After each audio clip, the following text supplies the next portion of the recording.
Yun, good morning again mga pare koy. Welcome back muli sa ating munting channel. At tayo ay papasok na muli sa ating trabaho. At pakiramdam ko nag-snow kagabi. Pero ano siya, medyo ano lang siya, wet snow, konti lang, pero pinaputi naman niya yung ano, kapaligiran.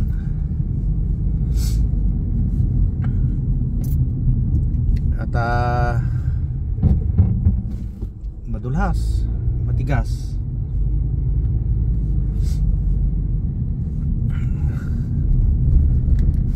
At maaga tayong magre-retiro mamaya. Bali may ano tayo, may appointment sa ating dental. At yun.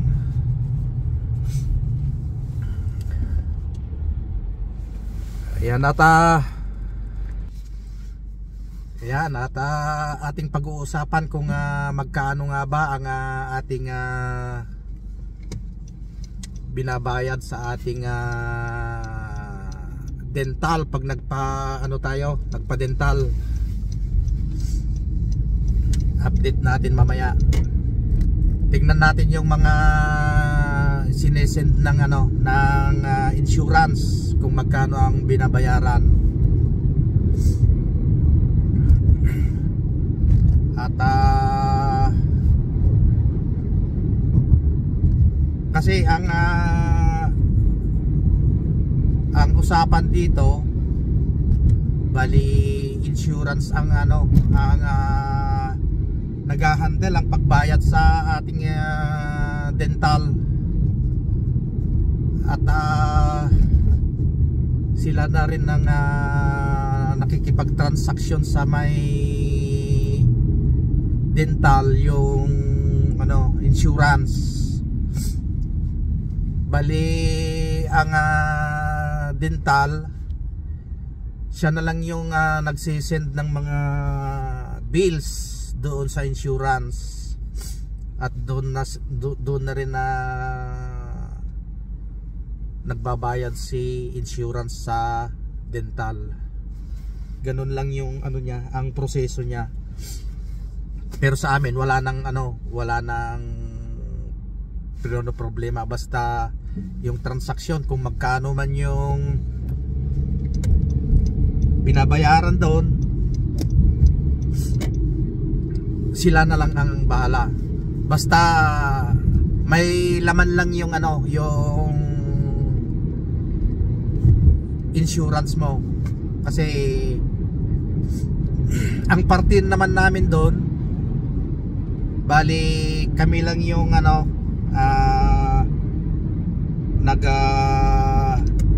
pupundo sa ating insurance.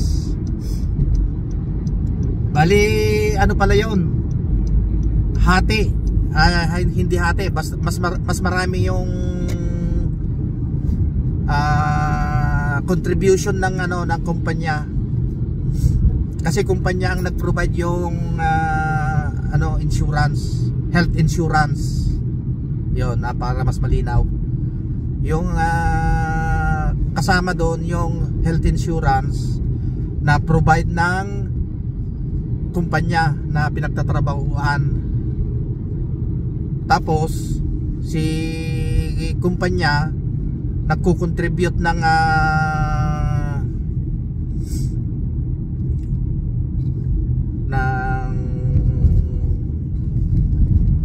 pundo para magamit yung insurance pag gusto mong gamitin. Ang sakop noon, yung insurance ay bali sa dental,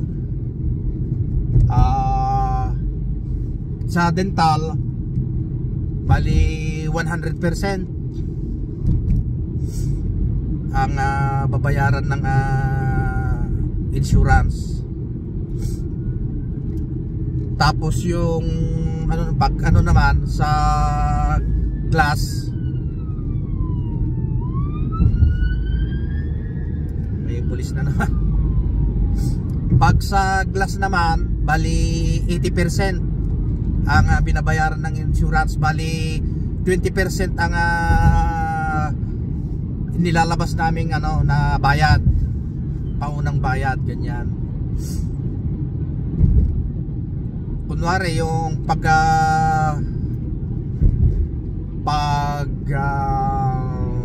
tawag yun, pag check up ng mata, yung total check up, bali 20 lang yung babayaran mo. Tapos yung iba sa kumpanya pag check up pa lang. Pero pag yung yung bayad na ng salamin, rinirepand doon sa nire-refund sa pag nagkwintahan na ng tax declaration ng dito sa sa provincial.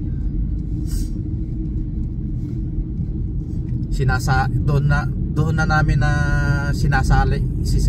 Bali babayaran mo muna yung kabuuan, yung yung bayad ng salamin. Tapos yung naman, yung bayad na mari-refund mo doon sa government. Ganun ang ginagawa namin.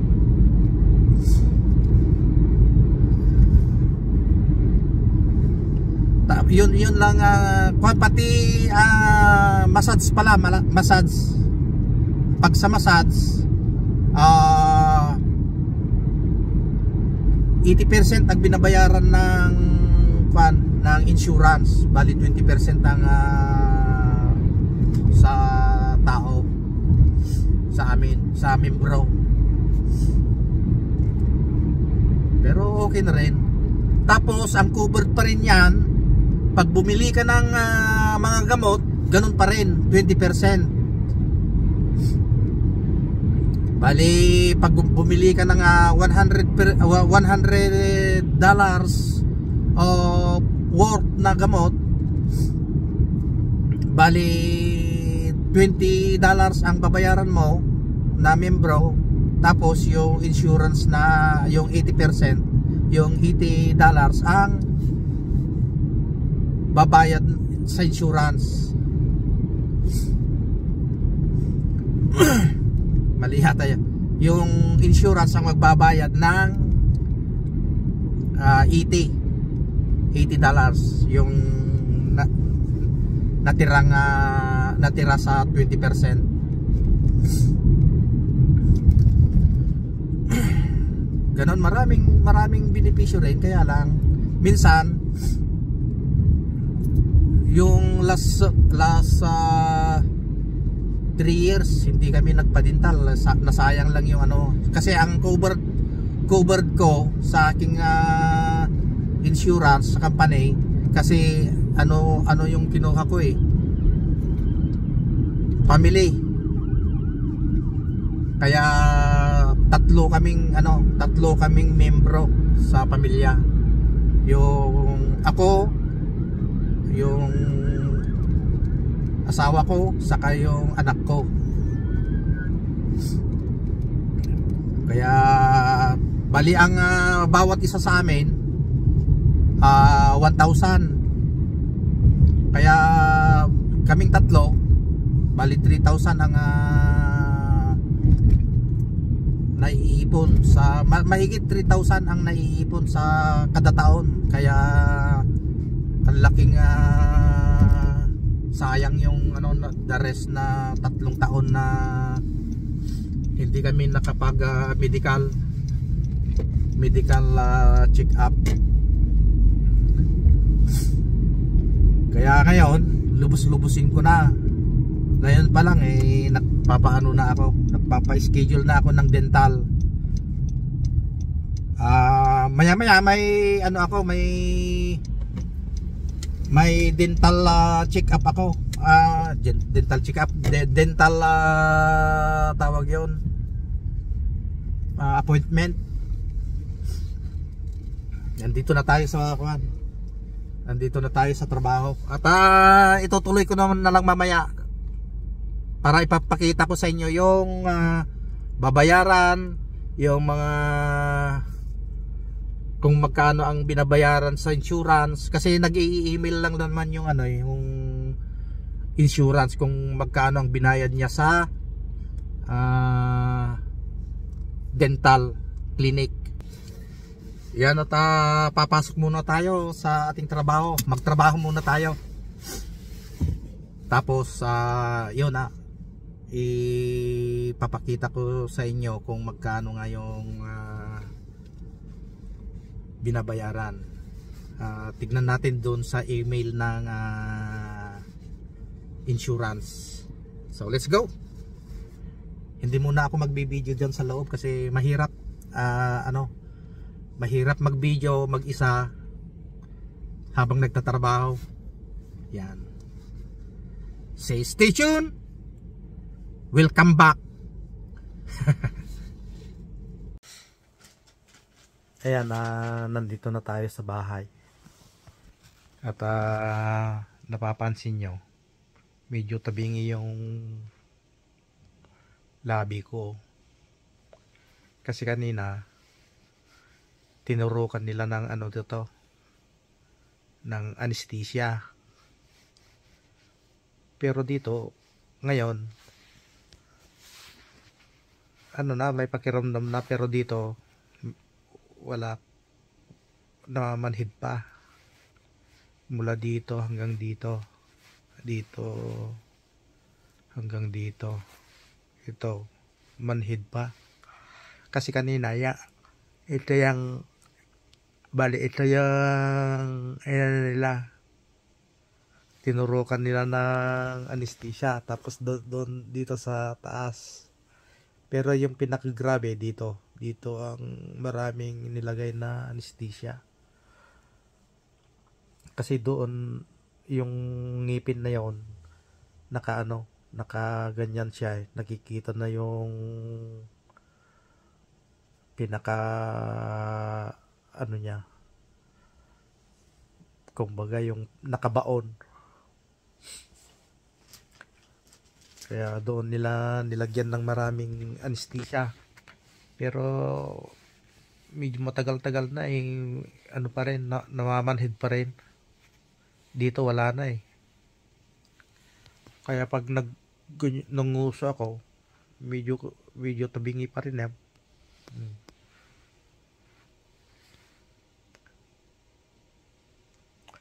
Epekto kaya ng anesthesia, kasi yung anesthesia ay manhid pa rin Pero dito wala na, hindi na manhid.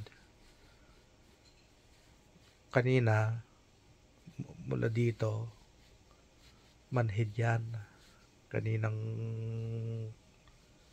kasalukuyang ginagawa. Kaya tabingi, pero wala pa rin pakiramdam. Ito hanggang yan.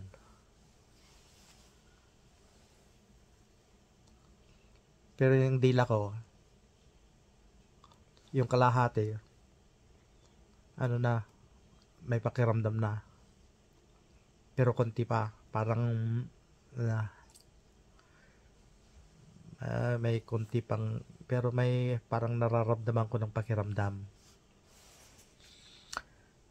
Ito na lang yung ito. Para kung nagganyan ako, tumatabingi.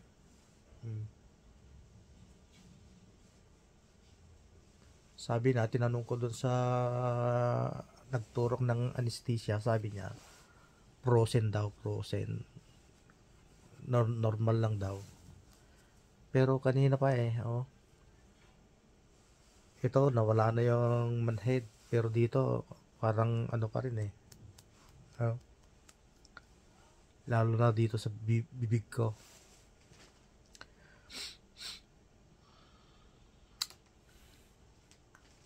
Wala kayang problema to.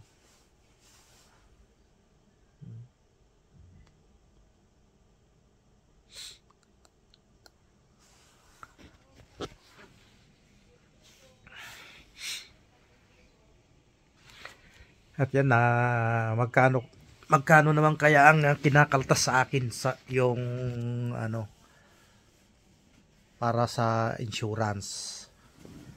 At tingnan natin. Kuha tayo ng isang PS Slip. Namumroblema pa rin ako dito sa tainga ko. Nag-block tawag 'yon.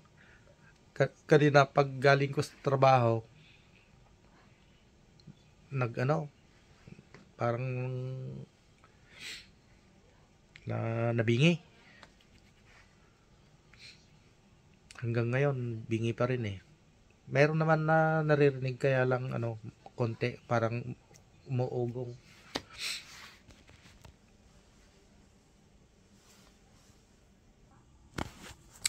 Bali ito pala yung yung contribution sa medical benefits. Ang contribution 132.38. Ang share ko diyan bali itong medical bali ang binabayaran ko ng every 2 weeks is 44.13 ang every 2 weeks. Yung the rest yung kumpanya na, bali yung 132.38 bawasan mo ng 44.13, yung natitira yun ang contribution ng kumpanya. Yan, at ipapakita ko sa inyo kung magkaano yung binabayaran sa insurance. Binabayaran ng insurance doon sa dental clinic. Yan, ko na lang screenshot. Yan, bali ito yung yung total na isang kuan lang yan. Isang session, iyon ang nabayaran. Ito ang binabayaran. Tapos ito naman yung yung lininisan itong mga ngipin na ito. Yan.